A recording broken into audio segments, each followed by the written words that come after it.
ಶಬರಿಮಲೆಯಲ್ಲಿ ಭಕ್ತ ಸಾಗರ ಮಾಲಾಧಾರಿಗಳ ಪರದಾಟ. ಶಬರಿಮಲೆ ಅಯ್ಯಪ್ಪ ಸನ್ನಿಧಿಗೆ ಭಕ್ತ ಸಾಗರವೇ ಹರಿದು ಬರ್ತಾ ಇದೆ. ದರ್ಶನಕ್ಕಾಗಿ 14 ಗಂಟೆಗಳ ಕಾಲ ಸರತಿ ಸಾಲಿನಲ್ಲಿ ನಿಲ್ಲುವಂತಹ ಪರಿಸ್ಥಿತಿ ನಿರ್ಮಾಣ ಆಗಿದೆ.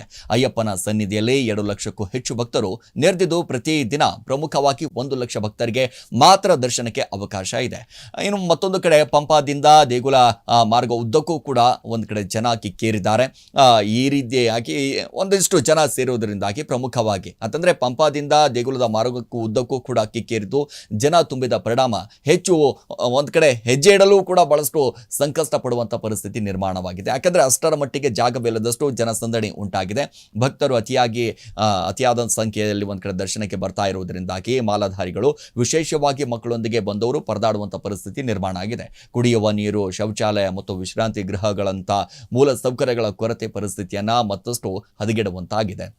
ಒಂದು ಕಡೆ ಸರತಿ ಸಾಲಿನಲ್ಲಿ ಒಂದು ಕಡೆ ಉಂಟಾದಂಥ ನೂಕುನುಗ್ಗಲು ಮತ್ತು ಉಸಿರಾಟದ ಸಮಸ್ಯೆಯಿಂದಾಗಿ 58 ವರ್ಷದ ಮಹಿಳಾ ಭಕ್ತೆಯೊಬ್ಬರು ಸಾವನ್ನಪ್ಪಿದ್ದಾರೆ ಅನ್ನುವಂಥ ಮಾಹಿತಿ ಕೂಡ ಒಂದು ಕಡೆ ಸಿಕ್ಕಿರುವಂಥದ್ದು. ನಿಲ್ಕಲ್ ಮತ್ತು ಸುತ್ತಮುತ್ತಲಿನ ಪ್ರದೇಶಗಳಲ್ಲಿ ಭಾರಿ ಸಂಚಾರ ದಟ್ಟಣೆ ಕೂಡ ಉಂಟಾಗಿದೆ. ವಾಹನ ನಿಲುಗಡೆಗೆ ಸಹ ಒಂದು ಕಡೆ ಸ್ಥಳಾವಕಾಶವನ್ನು ಸಮಸ್ಯೆ ಎದುರಿಸಬೇಕಾದಂಥ ಪರಿಸ್ಥಿತಿ ನಿರ್ಮಾಣ ಆಗಿದೆ. ಭಕ್ತರು ಆನ್ಲೈನ್ನಲ್ಲಿ ಒಂದು ಕಡೆ ಟಿಕೆಟ್ ಬುಕ್ ಮಾಡುವಂತೆ ಸೂಚನೆ ಕೂಡ ನೀಡಲಾಗಿದೆ.